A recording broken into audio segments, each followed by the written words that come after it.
Hola, ¿qué tal?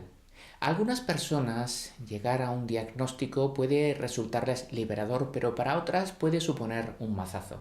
Hoy vamos a ponernos en lo peor y dar recomendaciones para sobreponerse a la EPOC. El caso es que el estrés o la depresión pueden empeorar los síntomas respiratorios y por tanto hacer más difíciles los autocuidados. Cuando uno está estresado o ansioso, respira más rápido, lo que incrementa la sensación de ahogo, que a su vez aumenta la ansiedad. Si uno anda deprimido, se tiene menos energía y motivación, habrá un mayor riesgo de reagudización y de que uno acabe ingresado en un hospital.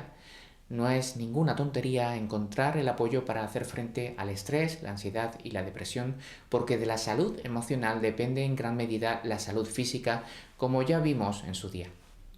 Es fácil entender cómo la EPOC puede afectar al estado de ánimo porque tal vez no se pueden hacer las mismas cosas que antes o requieran mucho más tiempo y esfuerzo, se siente uno casi siempre cansado y a pesar de ello no se descansa bien y hasta puede uno sentirse apocado o culparse por tener esta enfermedad. Además puede uno tender a aislarse más por la sencilla razón de que cuesta más salir a hacer cosas y nos asustan y estresan los problemas respiratorios. Bien, comprender cómo nos afecta es un primer paso muy importante para tratar de superar estos problemas. Vamos a ver algunas recomendaciones para manejar el estrés y evitar la depresión. Conviene identificar a las personas, situaciones y lugares que causan estrés para evitarlos. Por ejemplo, si las aglomeraciones nos causan estrés, será mejor hacer las compras durante las horas de menor afluencia. No es mala idea practicar ejercicios de relajación. La respiración profunda, la visualización de imágenes evocadoras y sustituir los pensamientos negativos por actividades gratificantes son formas simples y eficaces al alcance de todos para liberar tensión y reducir el estrés. Hay que ser firmes respecto a las responsabilidades que se asumen y no aceptar más de la cuenta. Decir no y buscar fórmulas para descargarse tendrán un impacto muy importante en la época.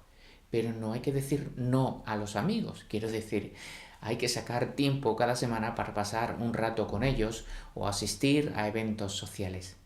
Y no callarse cosas, hay que compartir los sentimientos con los amigos y familiares de confianza, que no nos ahoguen las penas.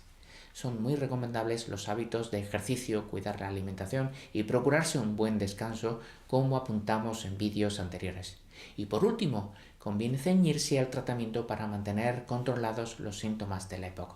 Con ello se tendrá más energía para disfrutar de una vida activa. Es todo por hoy. En el próximo episodio seguiremos tratando aspectos importantes a la hora de convivir con la EPOC. Será el turno de hablar de los viajes y el ocio. Muchas gracias y hasta el próximo vídeo.